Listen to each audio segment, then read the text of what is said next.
Welcome to the Justin Hamilton podcast. On today's episode, comedian, writer, raconteur Alice Fraser returns.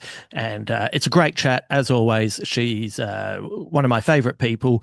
It is much to my chagrin that we do not live in the same city, because she is someone that I would love to catch up with more. And I love discussing everything about the world with her, because she is an original thinker. She's considered. She doesn't take the easy route on topics, and she's just a delight to hang out with. So I think you'll be in for a real treat with this podcast. And she's also talking about the two shows she's putting on at the Melbourne International Comedy Festival. One is a show that she has performed before, and she also has a work in progress. So both of those shows will be worth checking out. But I won't tell you about them now. I will let her discuss them with you. Thank you to everyone who signed up to the newsletter. Yes, our community is growing, and that is very nice to hear and see. Lots of nice emails from you as well. And as I said, the newsletter is there to bypass the algorithm, so I can have direct contact with you and you with me, and we don't have to worry about what tech lord is deciding you see my information or I see your messages. If you would like to sign up for it, you can head over to my website, justinhamilton.com.au, and you can put your email in. You'll get a confirmation email that'll go to your junk box. Go over there, move it to your inbox, confirm, and then you'll be good to go. Also, the newsletter is not just letting you know about things that I'm doing. There's suggestions of things to check out, music I've been listening to, books I've been reading, a little bit of one-on-one time. Also, a lot of nice messages about the latest Substack chapter that I put up for my memoir, One Foot in the Spotlight. A lot of you were suitably amused by how excited we were to get our first payment. I won't tell you what it was. Everyone who read it knows exactly how much it was, but yeah, it was a genuinely exciting moment. And, for the innocence of those days, the innocence of those days. You can also watch this podcast on my YouTube channel. It's a slowly building channel. There's just so much to do. I've actually got another live show that I'm meant to upload at some point. Maybe I should do that this week. Yeah. Anyway, there's so much to do, but this edition of this, if you're listening to this as a podcast, it's really funny to watch Alice, because she is so expressive with her hands. She keeps changing the dynamic of the video, and it's cute. It's very funny. And then she has to get it back on track. So if you're listening to this and thinking, what are they talking about? You can see it over at the YouTube page. You can see a live show there. You can see a few other things. If you're more into the audio side of things, Patreon is probably the best place to find it. There's also a couple of works in progress stand-up comedy shows that I've uploaded that are just for Patreon, and bonus podcasts as well. So all of that stuff, depending on what you're into, the video, the audio, the written work, you can find it at my website, justinhamilton.com.au, and you can pick and choose what suits you. Otherwise, just a top review on social media can be a nice way to give back to this podcast. If that is, your preference. Like, that's a really good thing to do. I'm happy for all of it. I'm just happy that you're listening. Otherwise, I'm just a crazy guy talking in his lounge room with a couple of Batman statues that were all given to me as presents above my head. And also a Bowie poster that was also given to me, a signed Bowie poster. Yes. Anyway, I'm rambling. Let's get Alice in, and I'll swing by at the end to sign off. Alice Fraser returns to the podcast for the first time in a long time. It's had a new lick of paint thrown over it. It's got a slightly different name. It's just called the Justin Hamilton Podcast now, because I just got sick and tired of trying to explain where Big Squid came from. Do you find yourself in situations like that? Yeah, yeah. Often you don't think something needs explaining, and actually Mm. it does need explaining. When I did my show, Kronos, which was set on a train and was about starting the show before the pandemic and finishing it after the pandemic. At one point in the show, I just shout, "The train's a metaphor for life." Because I was sick of getting reviews of my shows that said she's somehow balancing all of these plates and she somehow brings it together at the end, like almost seemingly accidentally. Like it's just incredible that she's managed to and you're like, that's an affect. Like I'm pretending that I'm overwhelmed by this material because Yes. otherwise it looks like showing off that I've got all these plates in the air. I have Yes. to show some level of doubt, otherwise people are like, she's too smug about what she's managed to pull off. There needs Well, to be a sensation that I'm not going to carry it off. But yeah. don't assume that I'm like I've been doing this for 10 years now. I can fucking do it, man. Like, Yeah. And also, that's just performance 101. yeah. Like, of course, you know what you're doing. Like, lots of you know, Leno and Woodley. They Yeah. actually know what's happening in their show. Oh, Not to yeah. ruin it for anyone, but they're not complete bumbleheads who go through every show amazed that it somehow came together in the end. Yeah, the umbilical brothers are not constantly accidentally beating the shit out of each other. You'd think it would do some damage to the relationship if they were. Yeah, no, no, they're We're just, pals. It's we're performance. just not good for each other. We just keep hitting each other in the head with a Yeah. series of increasingly unlikely objects. Yes, all mimed. That's the only reason there's been no long-term damage. But It's yeah, a what a funny. particularly Australian thing as well, where you walk in, the audience is like, "Mm, she's got tickets on herself," and you're like, yeah, Right. you bought them. Yes, yes, and you've got tickets in your pockets for me. Yeah, it's I years ago I remember seeing God, who was the show? I saw a show, and at the end of the show, the comedian said, you know, the show is about boyhood trauma, and you would never have known that. And then when we're walking out, I could hear people saying, "Oh yeah, no, I figured it was about boyhood trauma." And then and anyway, it won all the awards. And oh yeah, this is a show about boyhood trauma. And it was a pretty surreal, funny show, but it was just I think in modern times, actually just pointing out the metaphor is actually a smart move. Yeah, yeah.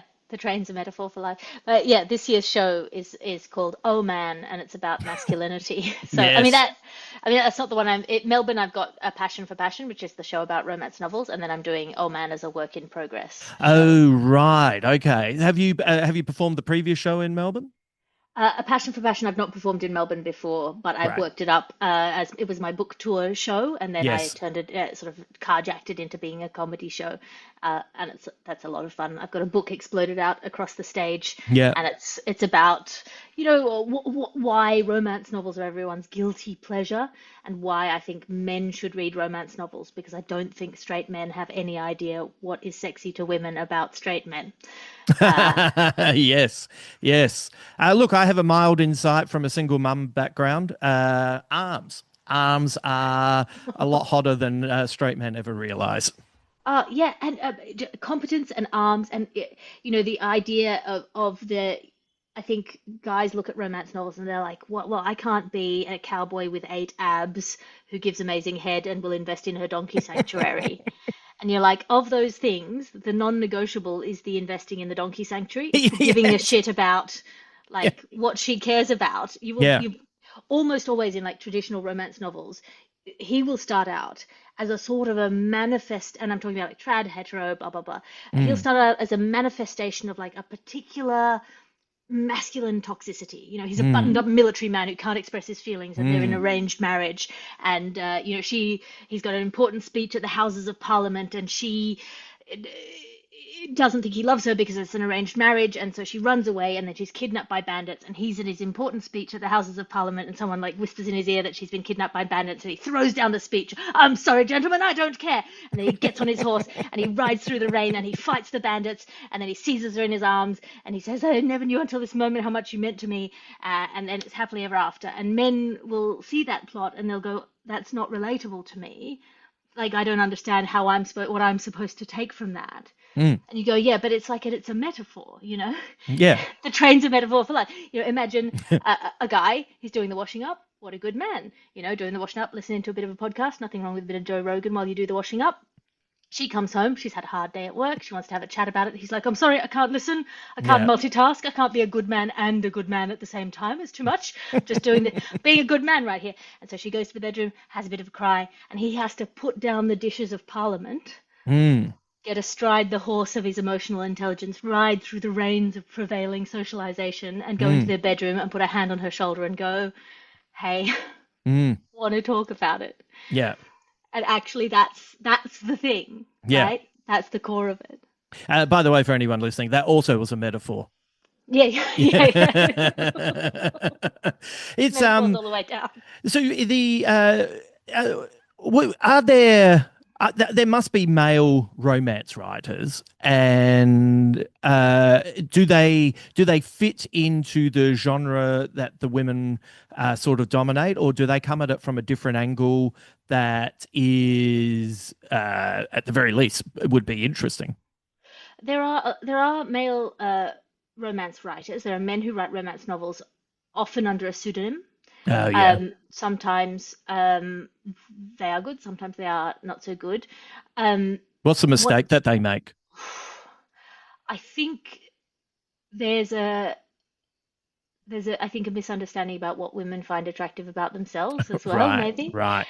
What it is to be, the sexiness of women in part being related to how desired you are Mm, and what you want to be desired for, mm, which is quite a complicated way of understanding your own sexuality, of like to be desired and what it is to be desired, and if someone desires you for the wrong thing, it's a real turn off. yeah. Um, but one of the really interesting sectors of the romance market that's coming up fast is gay romance written by men, Hmm. because there was a big surge in the fan fiction days in the like early mid 2000s of male romances being written by women, Hmm. some of whom were women and some of whom found out they had more complicated gender identities later down the line. But it was a way of understanding a love story where it didn't bring all the baggage of gender. That Mm, you could just have two characters who you liked, and then the way that they would relate to each other as both men, and sort of there was not at that time a lot of gay romance being written by gay men. mm, And there's a Christopher Rice, Anne Rice's son, is a big writer of like fluffy romance for gay men, because his argument is that for a while there in like gay literature, it was um, it was considered that you had to kind of write about the trauma of the AIDS crisis. Everything was mhm. cast in this like Yes. tragic light, and there Yes. was that as a community they had to process this terrible, horrifying, ghastly tragedy, and they that it was there wasn't room in certainly in the publishing industry for an understanding of like happy endings, Yes. and he really argues for the entitlement to joy and Yeah. to a happy ending and to a fluffy silly plot where the misunderstanding is that he saw him hugging his like old best friend, or whatever it happens to be. Yeah. um but that is actually a really big growing segment of the market. Ah, that's fascinating. It's probably, we see this in the world of stand-up as well, where we have a whole generational divide with male gay comedians, specifically male. I'm going to use as an example here, where uh, the guys that came through in the 90s and in still the pub culture, and it was still pretty rough, and so a lot of the comedians had to be on the front foot, had to be shocking, had to kind of, oh no, I'm picking cum out of my hair, yes, I'm gay, that kind of stuff.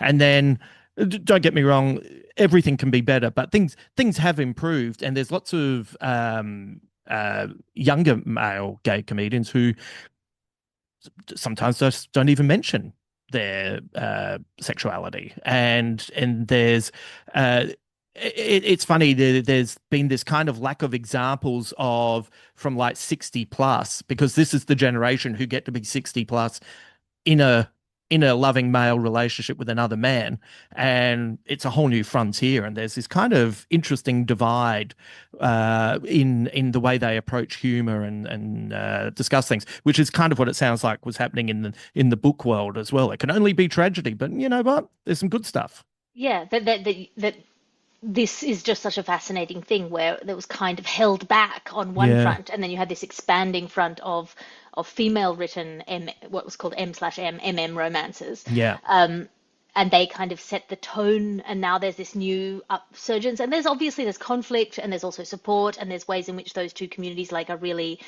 promoting each other, and there's ways in mm, which there's like some resentment. It's like really interesting. It's a mm, super fascinating field because it is then also under this maybe slightly lifting feeling of it all being a guilty pleasure or a dirty secret mm. or somehow inherently sort of a degraded form of art. Right. Because why?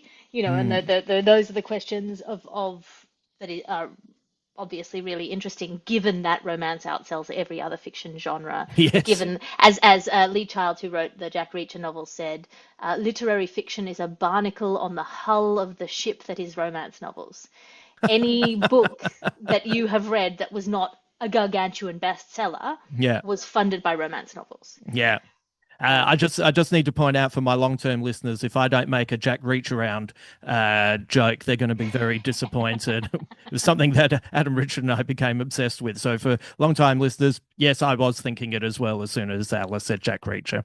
No. uh, Ja- I love the new Jack Reacher. The Jack Reacher was my late night breastfeeding reading with my son. Oh, really? Yeah. Yeah, because it's like 3 o'clock in the morning. It's a very feminine, maternal space. I thought I just got to man up this, like, I to rectify. I believe that that's my toxic feminist belief. You can pass the reading material through the breast milk. That's a joke. No, it was because genuinely, it was because you need a very specific level of quality of book. Yes. Because at that time of your life, breastfeeding, late nights, new baby, every scrap of sleep is so precious. Mm. So it has to be a book that is good enough that you are perfectly happy to pick it up, that you won't Mm. pick anything else up by preference, and good, like predictable enough, comforting enough, regular enough that you can put it back down 8.5 minutes later and go immediately back to sleep. Yes, right. So that, like, it can't be so good that you want to keep reading or that you must keep, that's dangerous. And Yeah. it can't be so bad that you're like, oh, I'll read something else. It has Yeah. to be like, I wonder what Jack Reacher's up to. Yeah. Punching. And then you put it back down. You'll That's be great. fine.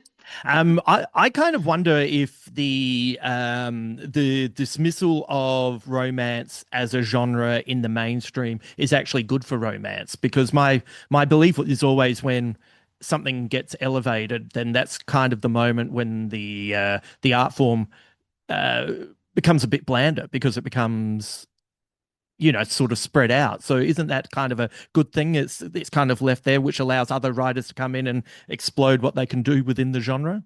Well, it's really interesting because there is a bit of a cultural reckoning with it. You had Yeah, these like undeniable phenomenons.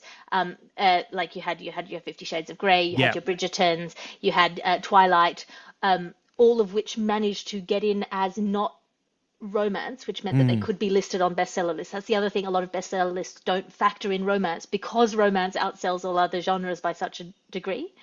right. That's weird. So so then you have these books that people are like, whoa, it's a bestseller, but it was just because it was like put forward as YA fantasy, Twilight, Right, rather than romance, and it right. sold like a romance book. Yeah, And so yeah, these there's this like reckoning with this whole genre, and it's sort of opening up because like I've been fascinated with romance novels. I did my undergraduate master's on it, like my undergraduate thesis on it, because it's a bottleneck of culture, right? mm, Where these are doing incredibly well commercially, but they haven't been allowed to go mainstream. Why? Or the mm, ways in which they're allowed to go mainstream. Hallmark Christmas movies are a sort of a mm. defanged version of the romance novel. Rom-coms in movies, Yeah, again, are sort of stripped of all of the threatening element, the sexiness, the real Yeah. like for like blah of romance novels. Like some of the like the first book in the Bridgerton series, the first series, and I've got my issues with Bridgerton, but the first series hinges on the fact that she has no sex ed, so she doesn't realize that he's not coming in her, and that's why she's not getting pregnant. Right. Oh, right. Wow. That he says he can't have a child, and she Right. understands him to mean that he's infertile, and she accepts it, and then she realizes that he was lying to her, Right. and that like the whole plot hinges on jizz, Yes. like and it's this mainstream Fraser. Like there's quite a lot of really interesting and like properly Yeah. gritty stuff, and I think Yeah. people underestimate when they discuss romance novels how gritty women's understanding of their sexuality is, Yeah. because it's presented in this soft focus Fabio way. Yeah. Actually, you're reckoning with quite edgy things a lot of the time. Yes. Please, please write a whole article on Bridgerton that has the heading the plot hinges on jizz. Your love of this has always been really fascinating for me, and I had contact. I haven't spoken to her in ages actually, but Sarah Bennett, who's also a writer of romance novels, who lives in the UK, and it's interesting that. Yes, somehow it's the most popular thing, but it is kind of to one side. Even like Heated Rivalry, which has been a big hit. But if you look at the numbers are not that big, but it's caught the discussion within the TV watching world. Yes, well, that is sort of a really good example of a female written romance that Yeah. is sort of exploring sort of male on male desire, but through the female gaze, and the Mm, ways in which like the dynamic of the relationship is more important than the sex, but the sex is a vessel mm, for the relationship as well. Like it's not unsexed. It's not this like cerebral, this idea that women have that sort of I think the mainstream cultural understanding. Mainstream cultural understanding of women's sexuality is that it's sort of soft focus. right. Um, what? How do I make it? I don't know. I've You got an AI camera.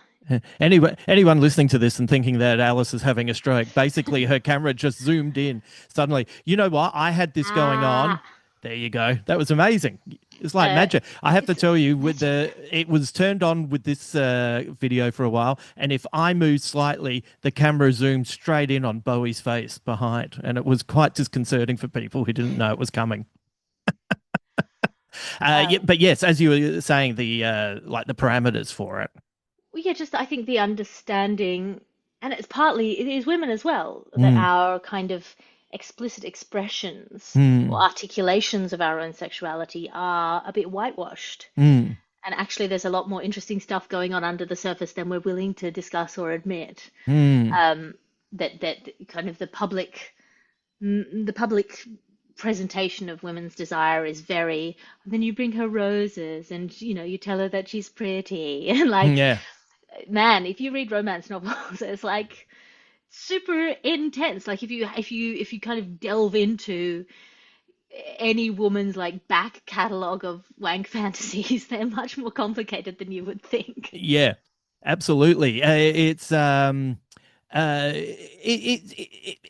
is funny that I think you were the first person who just spoke openly about reading these types of novels, and then when I would mention you to other people, then they'd be a little bit like, "Oh, yeah, no, I read them too." And it's, "Oh, okay," So I feel like you were right at the forefront of just putting it out there, and I can mildly relate. I remember being back in the day someone who admitted he read comics as a grown up. Well, yeah, but it had a similar stigma, and I think Yeah. maybe because I can't. I have tried in the Mm. past to shed my affect of being sort of over intellectual. Like I exude big old nerd, right? I wear my kind of obsession with books and words on my sleeve. I Mm. love them so much, and so as a result, um, I can talk about it without feeling like people will think I'm dumb. Mm. which I think was a fear for a lot of people. If that Yes. that you're dumb or you're shallow or you're like somehow, debased by Yeah. engaging with this thing that is overtly low culture in some way, or Yeah. self-indulgent, or formulaic, or out of the box, these kind of genre stereotypes, uh, as though that weren't a magic trick. Like the fact that in chapter one who's going to end up together, Mm. and that it's going to end up happily. That's the definition of a romance novel. And yet, Mm. if it's done well at three-quarters of the way through, you're like, these crazy kids will never figure it out. Like it's a magic trick. They are Yes. playing you like a violin, Yeah. and if it's done well, it's extraordinarily well done. Mm. This there's so many different layers of messaging that are happening. There's so many different functions that a romance novel will serve. There are women who buy 4 or 5 or 6 or 7 romance novels a week, and it takes 2 hours to read one if Mm. they're reading kind of your classic Mills and Boons, and they do the job, and there's a number of jobs that they do, right? They're Mm. multitasking because of course they are. They're doing the fun, the romance, the thrill, the adventure, the wittiness of putting together the puzzle, right? Hmm. They're like a crime novel because you're like, these are their incompatibilities. You set him up, you set her up. Here's her character flaws, here's his character flaws. How are they going to solve each other to make this work? Mm. There's a puzzle box element to it, how the author has to satisfyingly present you with a realistic happy ever after, that you have to leave the book thinking, oh, they can figure this out from here. Okay. Not just Do, that they're happy in this moment, but that they've figured it out enough that they've got a good grounding for a solid relationship. right. Right. And then overall, there's this comforting genre promise, which is everything's going to work out. Yes. It's Right. going to be okay. Things work out. That's the drumbeat underneath all of these stories is there is a way that things can work out. It will be okay. And Mm. that's same as crime, same as fantasy, same as romance. It's like, okay, there's justice in the world, you know? Yeah, yeah. So it's almost like the story itself has to give you so much to chew on that when it gets to the end, you can just kind of build your own Yeah, way the story continues from there. yeah, Yeah. yeah, that's it. And in the classic romance novel, is there sex or is it quite chaste or is it, once again, is it the leaning into metaphor? Yes, and yes, and yes. It depends Right. on the subgenre. There's so many different subgenres, and there's also fashions that run over time. Mm. There's different ways. It used to be in your sort of pre-80s ones, you would not have sex before marriage. Mm. And so you'd have the Even marriage. up to the 80s. Yeah, but there'd be a bit of fingering and like maybe some cuddling. It's like there was a protocol, and there would Yeah. and then at some point it became no, no, no, you have to have sex before marriage, because Mm. the relevant thing is not the sex. The relevant thing is whether he'll say he loves you. Oh, And then that right. became the Yes. pivot for a lot of and again, these fashions come in and out, and now there's so many subgenres in romance, particularly with the rise of Kindle Unlimited over the last years, Mm. where you can really drill in to extremely specific niche, like exactly what you want in that moment. There is Christian women solving supernatural crimes romance. Amazing. And Wow. so that's a whole thing. There's like Yeah. anthologies of this. Yeah. Um, Great.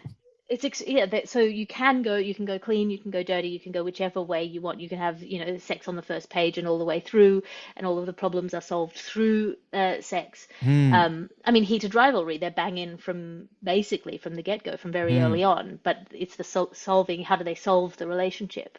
Yeah. And what pressures can you put in play to make it a difficult thing?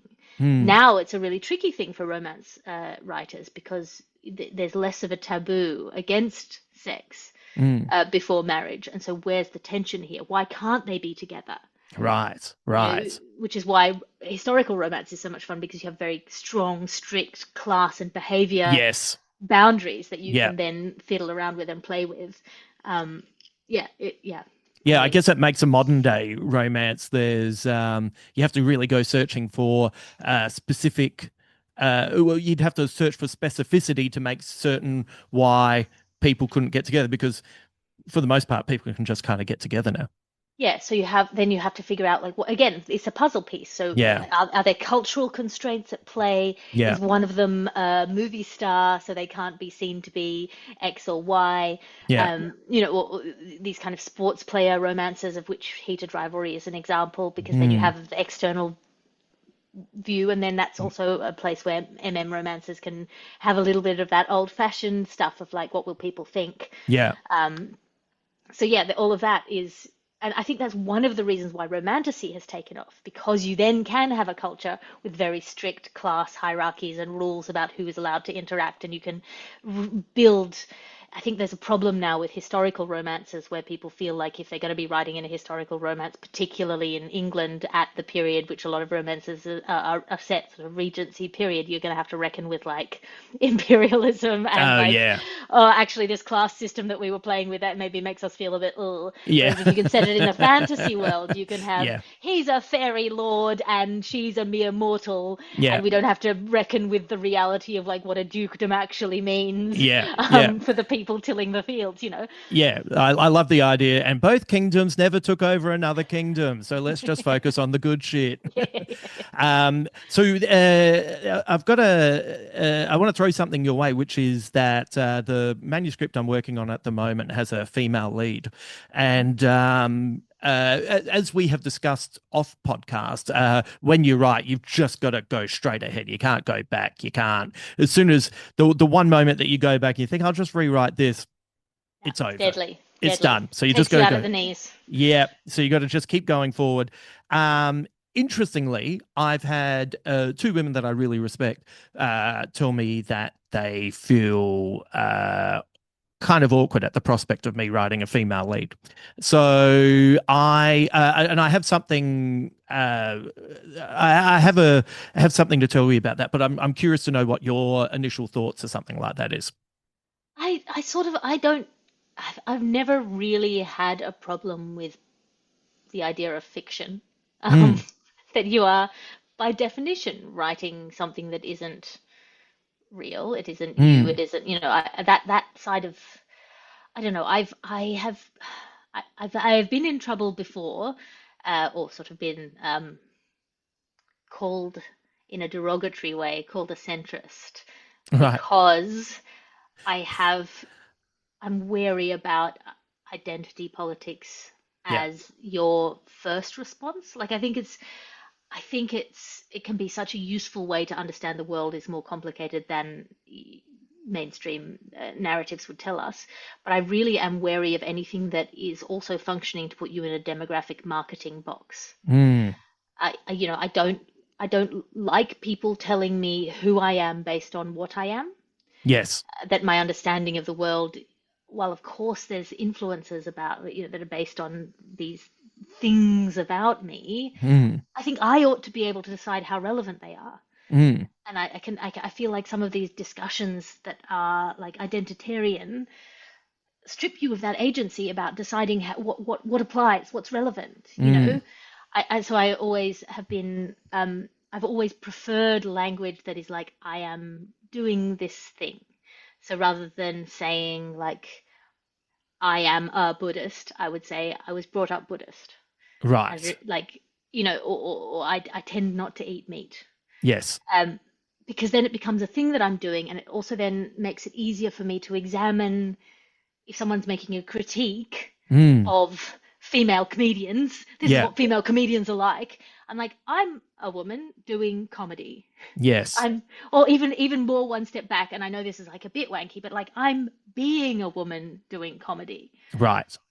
I not am those things. I can Yeah. have a look at like I can examine and not feel it like it's like desperately tearing away at the heart of who I am. If you say this is, obviously there are bits of your identity that you can't like dial back like that. But I'm just Mm, not that. For example, the woman thing, like I'm not that tied to it. I mm, don't, if you tell me that women do this, I'm like, oh yeah, I be a woman most of the time, so do I do that? yeah. Rather than like, oh, it's my, it is you're attacking me and Yeah. what I am and who I am. It's like you're attacking maybe what I'm doing, Yes. or an iteration of what I'm doing, or a version of the way that I do things. Then I can deal with it. So Yeah. I'm sorry, that feels like quite a metatextual No, answer no, to no. your question, but like you are to my in this framing of the world, you are mostly being a man in the Mm, world, and you're being a man with these kind of like the history that you have of having a single mother and having like really made it a core principle of the way that you work to be pretty egalitarian on the gender front. Um, and you did a lot of mentoring of young women as they came up through the comedy scene, so you have a perspective on that I think a lot of guys of your generation don't have. mm.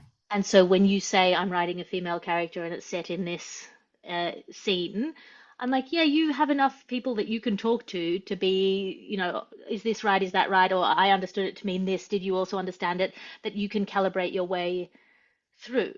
Right. I'm writing my book that I'm writing. The heroine is a doctor.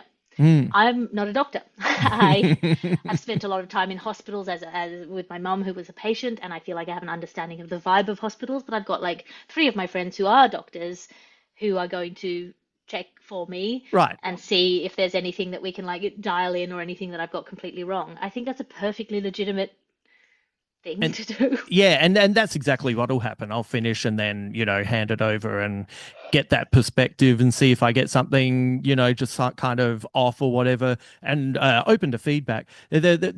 Alex Garland, the writer and director, said that he was asked about, I forget what it was about exactly, but he was asked about did he have the right to, may have even been a female character, and his response was he's allowed to write anything he wants. There's you have to do the right thing. You have to do the study. You have to look into it. You have to be really conscientious about what you're doing, and you have to do your best. But you also have the right to fail. So, and I think that's kind of as long as you know that you've done all the right things in trying to create something. If it doesn't work out, at least you know your intentions are true. Well, so I was talking about this with a friend who had some opinions about trans stuff. We're Right. talking about Cassie Workman, and I was saying my experience of what it is to be a person Mm, has far more Venn diagram overlap with Cassie Workman's than it does with uh, somebody who was born female in the hinterlands of rural China. yeah. My day-to-day experience has far more overlap with Cassie's day-to-day experience, so that I like I don't I almost think the category of womanhood is irrelevant Mm, to the understanding of like what you're describing in your book, as mm, far as I understand, is like a very particular scene, a very particular time, a very particular place, yeah. all of which you have a deep and like integrated experience of. And the womanness of the character is relevant sometimes. But Yeah. again, too many hand gestures. Is this going up in filming or? It will, but it's amazing how reactive it is to your hands. Yes, and this is the problem with being a hand talker on a podcast. For Right. those of you who are listening, it's just doing this real like cinematic directing zoom, but not when I want it to. Well, it did zoom in Uh, just as you made a good point, so I yes, wouldn't be totally against it. because when Uh, I'm making a good point, I'm using my hands. That's why. it's interesting what you say about working with younger uh, female comedians. I guess when when I was young, they were my age, so so that was always a good insight because that was the classic hey, I really like such and such, and then your female friends would be like, oh, he's a dog, and that was kind of like the first lesson in he shows me a very different him to all of the women I know. And so over the years, I helped direct I think Tegan Higginbotham's first two shows, and then now I'll bounce along and last 2 years working with Jenny Tian. And it's just been quite fascinating to see the different stages of where the world is at, even though I probably connected with all these women at the same point in their careers, but seeing how they live in this kind of changing world. Jenny's in New York making a name for herself, and it's been eye opening. Like she's indefatigable. It's unbelievable. She tells me stories that I go, when I was young, that sounds great, but I am 53 and that makes me ready for a nap. So full on, so full on. But watching her kind of come back and seeing her development, it's funny, isn't it? Like guys get into such a, not all guys, not all men, but most get into a tither about, I don't know what to do and I don't know how to react to this. And I think it's, you just need to listen and not take offense at something that's not directed at you, which is kind of what you do with your use of language about talking about yourself. It gives you a distance to not be affronted. Yeah, yeah. What do you take personally? Like thinking, Mm, and we all have stuff that we can't help but take personally, mm, and particularly when it's things about ourselves that we can't help. mm. But like, yeah, I think stuff like, oh man, is that's a tricky one if you Mm, think of yourself as one of the boys or one of us, or you know, I think one of the kind of the most pernicious things is the way in which we become really blind to where we've been helped out. yeah. And that is a I talk about this in my new show, The Work in Progress. Oh man, I don't think that's a uniquely male thing. Mm, Uh, I think it is manifested in a lot of successful guys that they're like, I pulled myself up by my bootstraps, and you're like, well, were you given hover boots? Because that's not how gravity or boots work. But but if I do, I talk about it in the context of the show. I say like, if I do a great show yeah. tonight, if I nail this, if I blow the roof off this show, I'm gonna walk away going, I am fucking incredible. I am so good at this job. I am a great comedian, right? Mm, And if it is a bad show mm. and everyone walks away miserable, I'll be like, those fuckheads in the audience, they Oh, wouldn't know a joke if it came up and like lick them in the ear hole. Like, what are we doing here? These absolute, like I will blame everyone. I will mm, also blame myself. yeah. But if the show goes well, like if it goes badly, I'm going to identify every single reason. My mood, the weather, the traffic, the night of the week, their mood, the guy in the front row. I'm going to pick out and figure out everything that held me back. Mm, And that is the same for anyone who's under the thumb. You can yeah. get very granular Mm, about what is holding you back. And if you do well, it's all me, baby. It's yeah. all me. I did Yeah. that. Yeah. I'm not It, going to blame the day of the week. I'm not going to blame the traffic. I'm not going to blame the weather. I'm not going to blame my upbringing. I'm not going to blame the opportunities that I was given or not given. I'm going to say, fucking yeah, yeah. I'm sick, Yeah. Yeah. It is. And yeah. Uh, that's where MCing can be tricky because sometimes you can actually be doing a good job as an MC, but the acts that you're bringing on are really bringing you down, and you can, and then you have to. No, no, I'm still doing a good job. It's everyone else letting me down.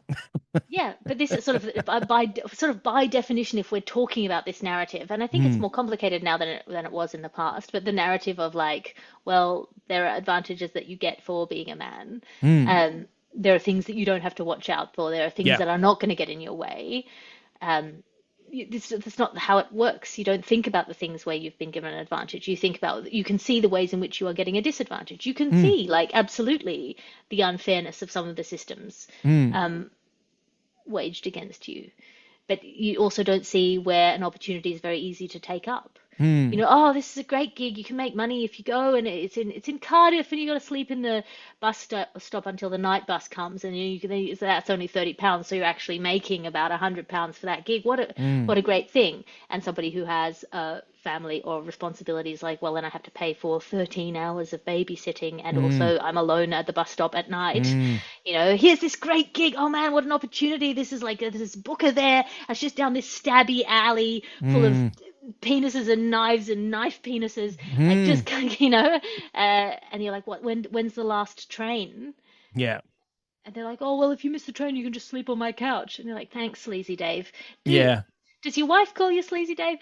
Like, Yeah, yeah, it's interesting. It's really easy to not realize certain advantages that you have as well. Something like I remember early last year with my therapist when we were just talking about how you perceive yourself, and uh, I, I, I said to her, she said, "How do what's the first word that comes to mind?" And I was like, "Working class." Like that's how I kind of. It's not male, it's not female, it's not gender neutral, it's working class. That's the first thing that comes to mind. But you know, there was a point where I was performing at the Comedy Store and I was walking home and it was late at night and I realized that I'd just put on noise cancelling headphones to listen to a podcast on the way home. And I was talking to a mate of mine and she said, yeah, a guy would just kind of do that and not think about all the dangers lurking in the shadows. And it was it was halfway home that I was like, this seems like a really dumb thing to do. But that's a bit of the maleness that you have, that you would just do something like that without even thinking. Yeah, it doesn't occur to you again. And nor should it. It doesn't occur Mm, to you the ways in which you are safe. mm, Um, we're very efficient as a species. If you don't have to think about it, you don't. mm, We're running our brains on like a minimum watts, mm. and that's because we managed to like outsource a lot of the things that you could be thinking about to Yeah. habit or to custom or to, is that a problem? No, it's not a problem. Or is that a problem? I don't have to think about it yet. Mm. Our brain is very good at keeping a load off itself. Yeah, thank goodness. It sounds. I don't need all of it there at every given moment. Hey, so you've got that. So you've got the a work in progress as well. Yeah. Where's that at? What's happening? Where are you performing at? How many shows? I'm doing 2 weeks of it. I'm doing it at the new what's it called?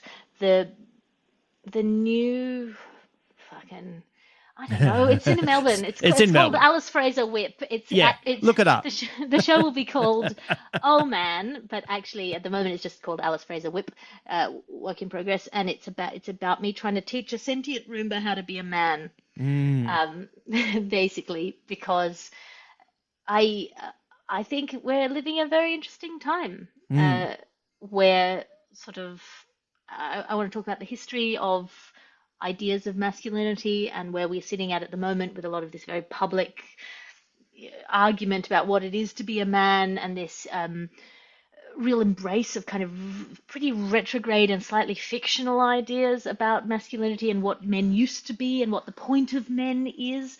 A lot of men blaming women for their problems when they really should be blaming, electricity. Like you want to go back to a time where sexual dimorphism was really in your favor. You want to be like pre-wheel, I think, yeah, really, yeah. in a lot of ways, um, pre-agriculture. If we're really going there. And then, yeah, it's sort of capitalism and this winner takes all narrative, right? The idea of masculinity and of society both as a hierarchy where there's only like 1% who get everything and everyone else is down the bottom of the heap. And Mm, I think we can do better than that, like yeah. as an understanding of the world and an understanding of what the market is. Mm. I think we can do better. Yeah, it's interesting, isn't it? Because you're in a situation now where, you're raising two children and, uh, I'm guessing there have been, because you're looking through the prism of what they need to learn and how they need to be equipped. I'm guessing there's been some thoughts that have changed over time. Or maybe actually, not changed, actually, crystallized. Crystallized. I've got a twin Yeah. brother, so Yeah. I sort of came up very close to the understandings of masculinity that were being promulgated at the time that I was growing up. Mm, Probably better than my connection to femininity because I was very badly bullied at school, and most of my friends came through my twin brother and his friends, and mm, most of my understanding of myself as not hideous monster that no one wanted to talk to was through that lens of like seeing the ways in which those friends related to one another, that kind of really beautiful young homosocial bonding where they're just like teenage boys who are just in love with each other and are mm, trying to figure out what it is to be a man. I really have a soft spot for teenage boys because mm, they veer wildly between this radical softness and vulnerability and this like outsized attempt to deal with their testosterone and to perform masculinity and to Mm. these understandings of masculinity that they're sort of wrestling into shape. And I think it's such a delicate period that it to kind of outsource to video games, like, fuck, I Yeah. find that's fucking worrying. Yeah. Um, and so, yeah, figuring out how to navigate that. And I really thought about this show not to make a tragedy about myself, Mm. but I was on the bus on the way down to Bondi, um, with my son, and he was teething. And I was like, oh, it's such a beautiful day. It's going to be super crowded. It will just be such a bit like he's just being such a little bitch about this. Yeah. Let's just go home. Let's just give him some milk and some cuddles, and we'll just go home. And it was a big thing for me because I am a people pleaser. I'm socialized to go along with things. I said, no, I'm calling it. And Mm. I inconvenienced the whole party of us. I was like, let's just go back home. I'll order in. It'll be fine. I had a guest from the UK. I was like, we'll go down and have a fish and chips. It'll be really fun. And then I called it. I ruined the whole afternoon. And on the way back up the hill on the bus booted us off because it had got a call in from the depot. And the reason it had got a call from the depot was because that was the day of the Bondi massacre. Oh God, right. And I'm not going to do that at the 45-minute mark of the show because that would be to make the show about that, Right. which, that's not what that was about, and that's not what the show is about because Yeah. that's like, oh, I once saw David Bowie on the bus, and therefore, this means a lot to like. I don't want that. That's my show. Yeah, that's your show. But it did crystallize for me an idea that I have about masculinity and an idea Mm. that I was deliberately not having about masculinity, which is that, there are parents who, even with a 2-year-old boy, would have gone, ugh, harden up, got to teach him to Yeah. be a man. Like, Yeah. that without not again without refining on it too much. Like, it did make me think. It made me spiral a bit because, it's not about me, but yeah, I am fucking, my dad's Jewish, and Mm. that I've been to that event before, and like, that, and then it was a father and a son, and Mm. like on a Sunday after they could have gone fishing. Like, It why? could What have. was their idea about masculinity? What is it that Yeah. they think a man ought to do and ought to be? And what is it that, and sort of because I was thinking about romance novels, it all kind of fed together. And I was like, I think I have a lot to say about this. Mm. And I think I'm in a pretty not unique position, but like a fairly well balanced position. I am a podcaster in areas that I'm talking to a lot of men, Mm. um, in situations where they can't interrupt. Um, and unless there's someone listening to the Bugle while making a smoothie, I'm just pressing ice crush every time I come on.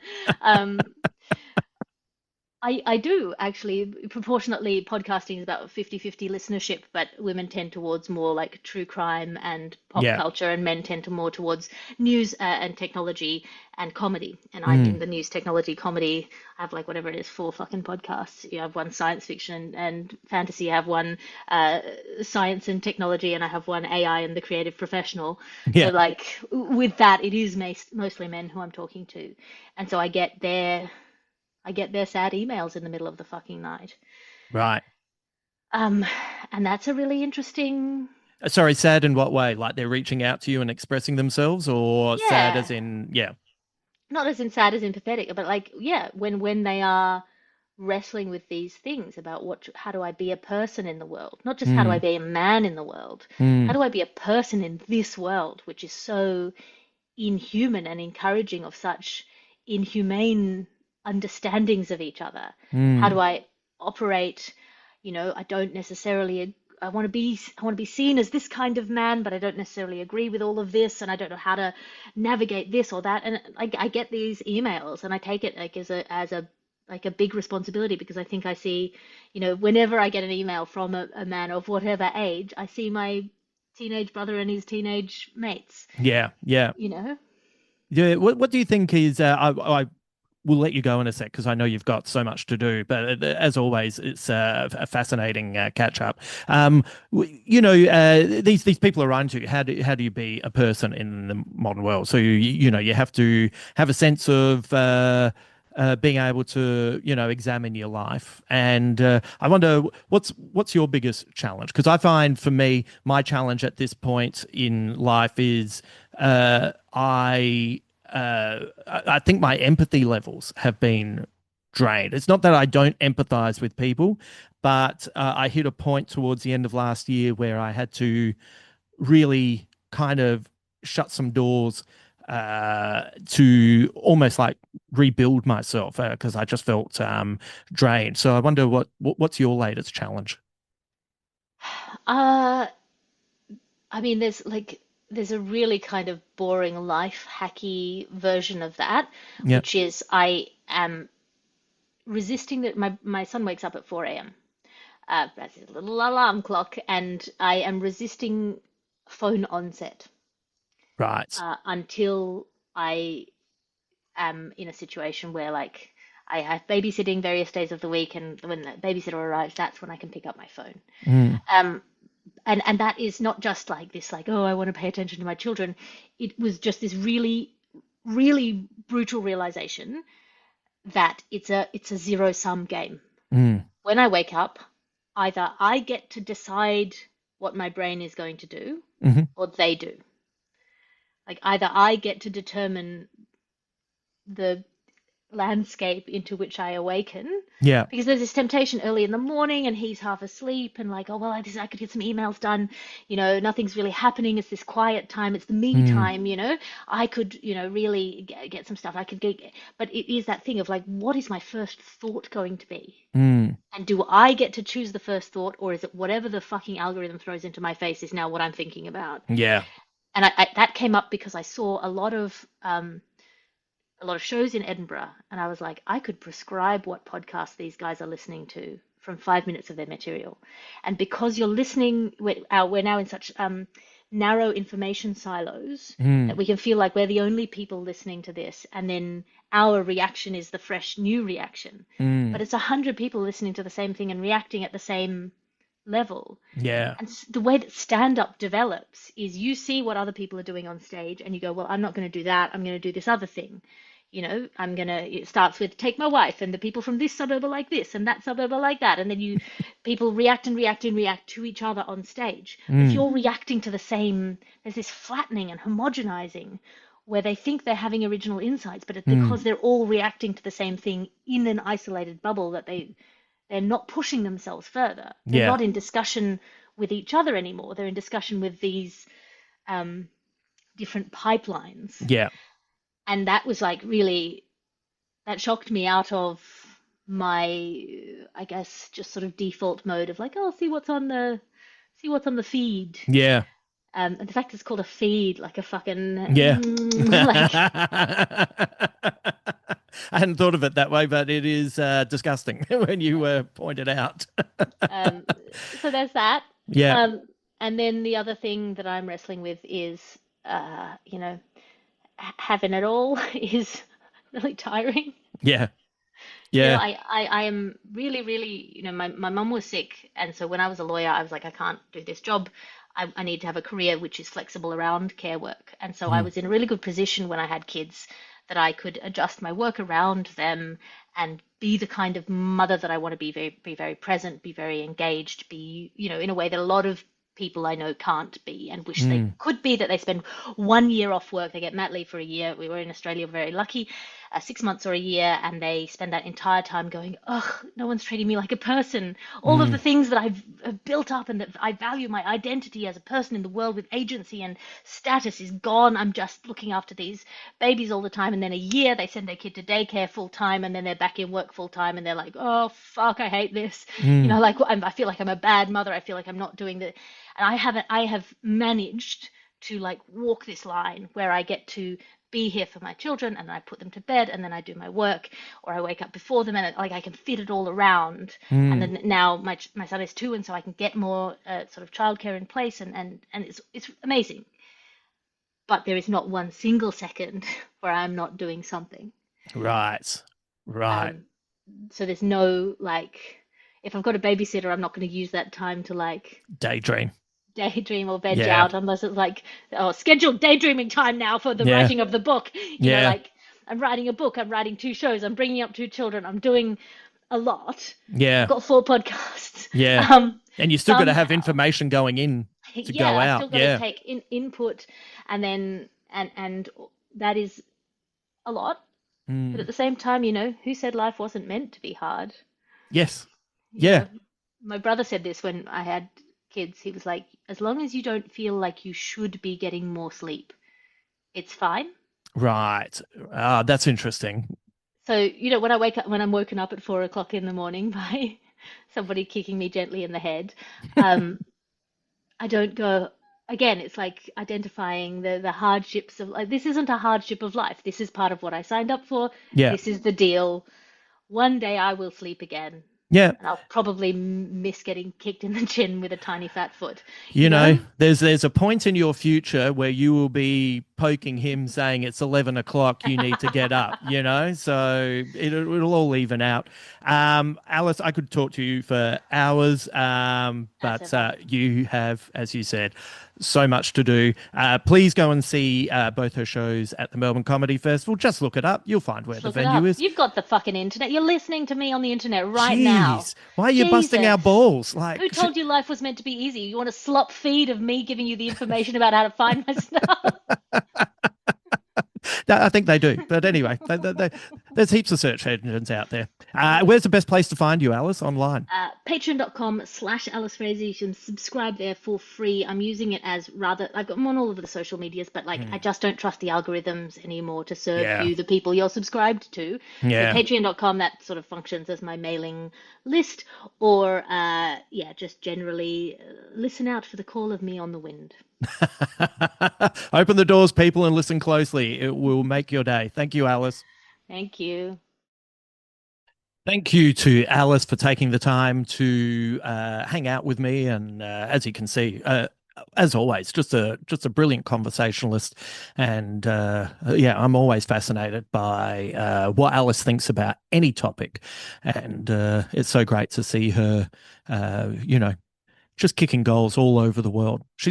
I think she's a pretty remarkable person. And as I said, it's very disappointing not to be able to catch up with her on a regular basis. But when I do, it's always nourishing. That's fun, and I always feel better for having spent time with Alice, and I hope you did too. Make sure if you are in Melbourne and you want to check out one or both of her shows, she will be down there performing. Check out the Melbourne International Comedy Festival website for more details. Last Tuesday, I was pushing Jenny Tian's show and Alexei Toliopoulos' show. A bit of a shout out to some of my friends with bigger profiles. Rove McManus' show, which talks about his time on Rove Live, is a really joyful show as well. There is, for those of you who remember all the sterling work he did back in the day, his new show, he's talking about his 5 favorite guests. And yeah, and there's a little cameo by me. So, keep an eye out for that. He's a very sweet man, Rove. He puts me in a situation where I don't deserve to be, but he's a friend and he put me there, and it's very nice of him. So check out Rove's show, and Tom Gleason's show is really fantastic as well. But you know that Tom's an excellent stand-up comedian who's been on top of his game for a long time now. So that is worthwhile checking out. A couple of other shows that I saw that were works in progress, and I enjoyed them in Adelaide, and I'd be curious to know where they're at now. Zachary Ruan from Auntie Donna, his show was outrageous. It made me laugh so much. It was just comedy chaos, and I say that as a positive. So check that out. And AJ Lamarck did an excellent job with his beginner's history to ancient Egypt.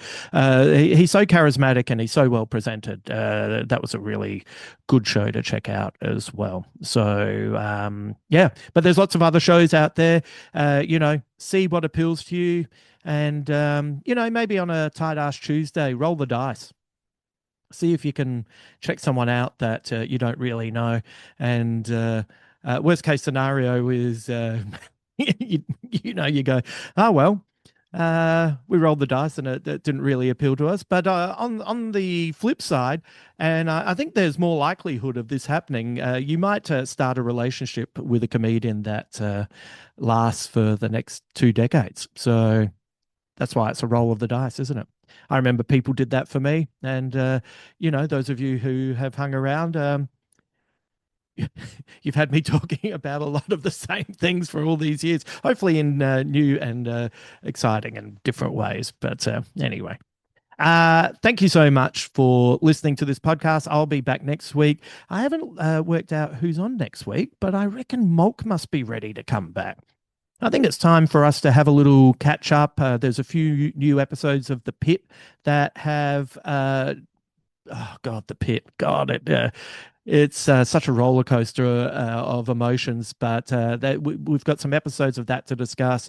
And I think there's For All Mankind returns this week, a show that I've been watching since its inception. And yeah, there's a bit of TV to talk about. So yeah, keep an eye out. I reckon it'll be Mulk next week. So we'll bring him in. And of course, we'll have some new guests for you. Okay.